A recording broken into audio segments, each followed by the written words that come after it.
Добро утро! Добро утро, момичета!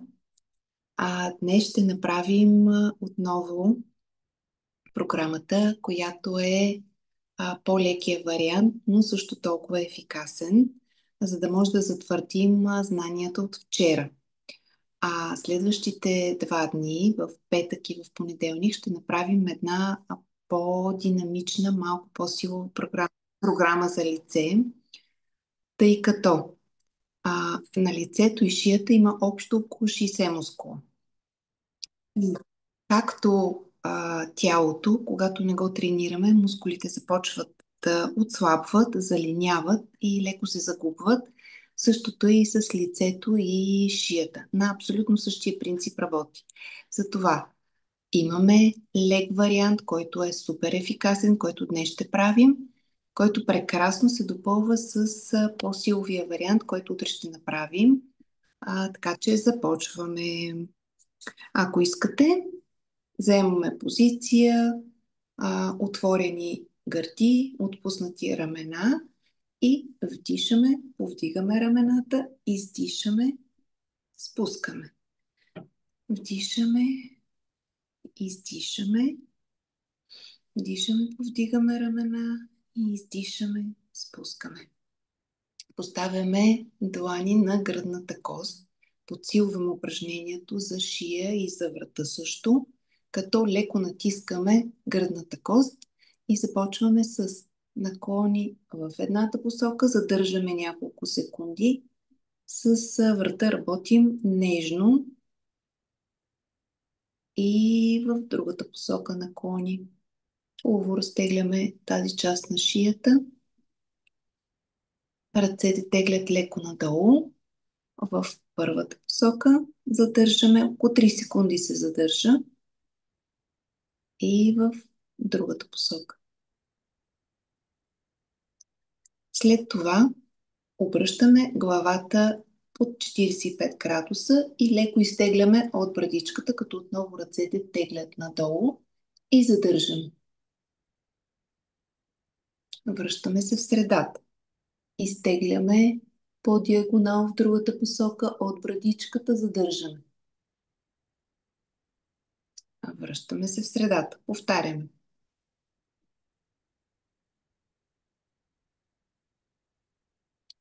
И последно в другата посока. Връщаме се в средата.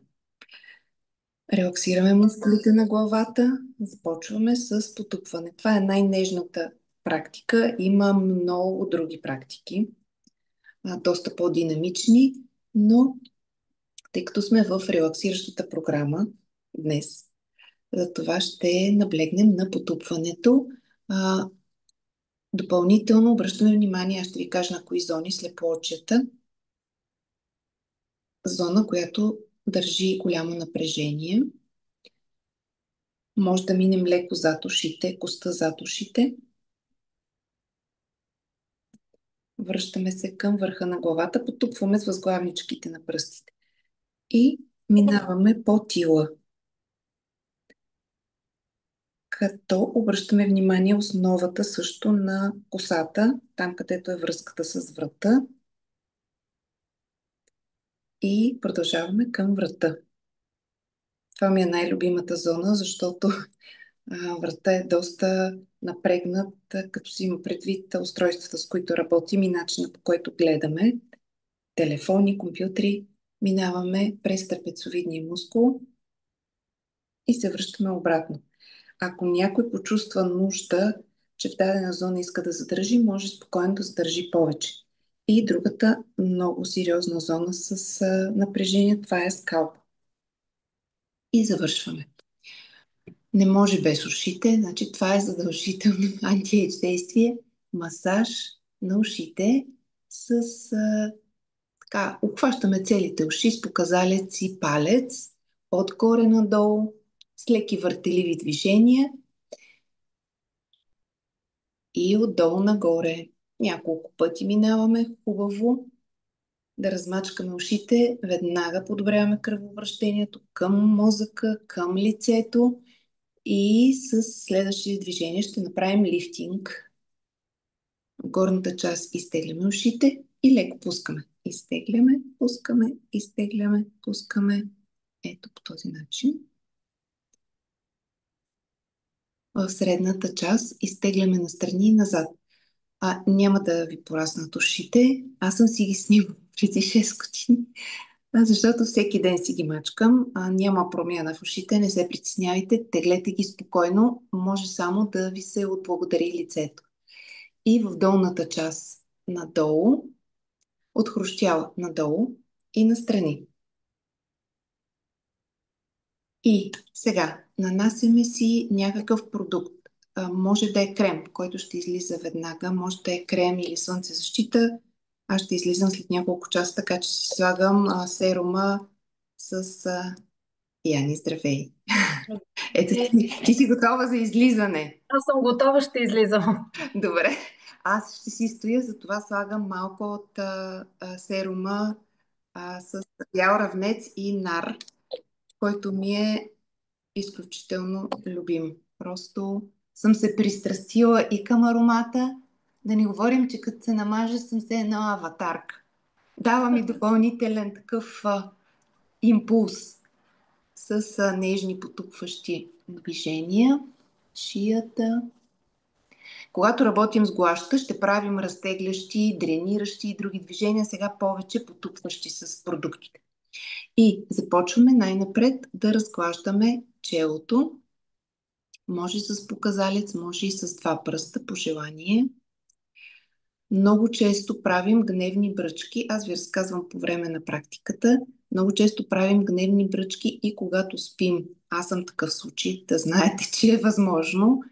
Хем спиш, хем се гневиш. Не знам защо. Това зависи от възглавниците, върху които спим и от позицията.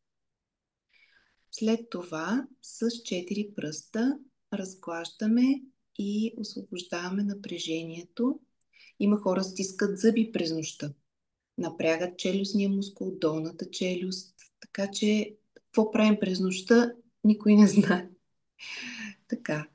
И след това в перпендикулярната равнина от веждите нагоре към косата.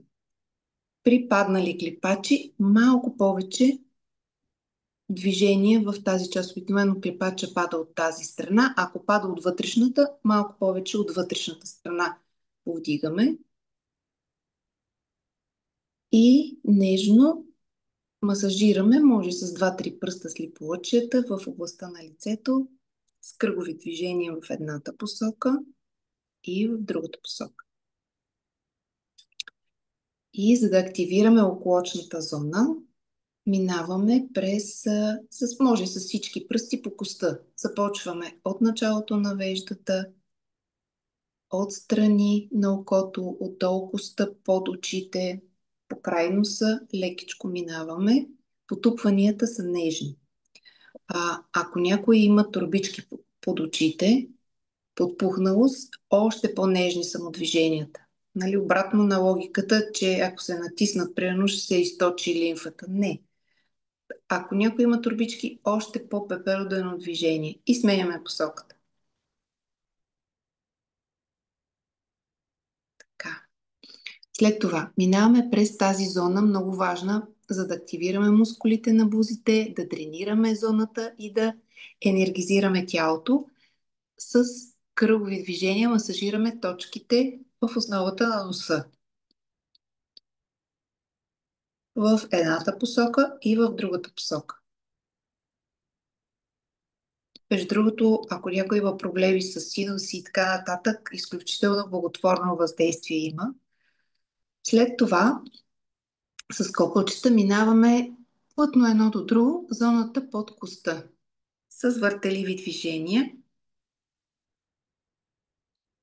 В едната, в другата посока и преместваме.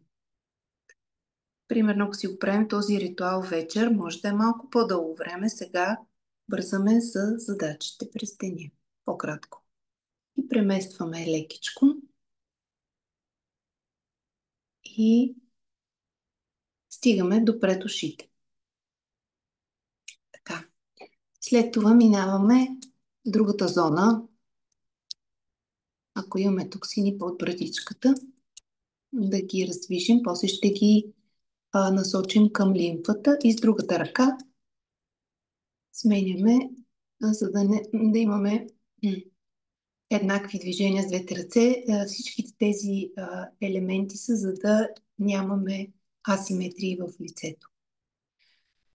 С палците от брадичката, от долната челюст, мушкаме навътре дълбоко. След това указалците сгънати минават по долната челюст, а палците леко понатискат брадичката и изтегляме до ушите и след това, ако има нещо, изхвърляме отстрани по пътя на лимфата. И отново дълбоко навътре. Долната челюст търпи малко повече натиск, така че може да понатиснем с показалците. И надолу. И изтегляме. И сме готови за загряващата поза за лице. Слагаме ето тази част плътно да легне на лицето, като палеца е под ушите. Ето така. Изтегляме на страни и нагоре. Отваряме очите, за да може да стопираме движението, да не подсилваме бръчките.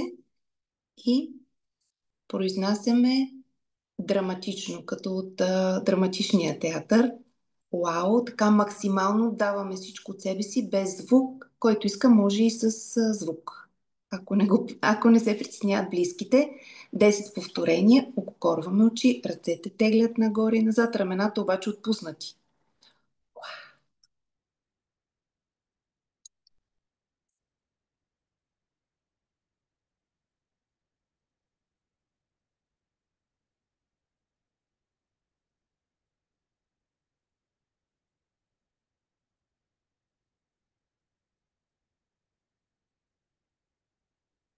И сме готови. Енергизирали сме всичко, шия, лице, лифтнали сме се, дренирали сме се и сме готови за новия ден. Силванка, много ти благодарим. Пожелавам благодаря и аз от сърце. Наистина хубав ден, свежи и успешни да сме днес. Да не забравяме до вечера да си направим някои от упражненията, за да може да има смисъл от Да, това, което правим. да, ако решите, може да си ги направите. Единственото, което е позата, вау, позата, ние правете вечер, защото ще стоите будни до късни нощи. А тази, която правихме най-накрая, се изпълнява само сутрин или примерно следобедните часове към 3-4, когато пада енергията. Всичко останало може да си направим и вечерта. Вау, позата тази, само сутринта и в ранния следобед. Много благодариме. Прекрасен ден, Чао! момичета. Чао, чао. Прекрасен ден! Чао, чао!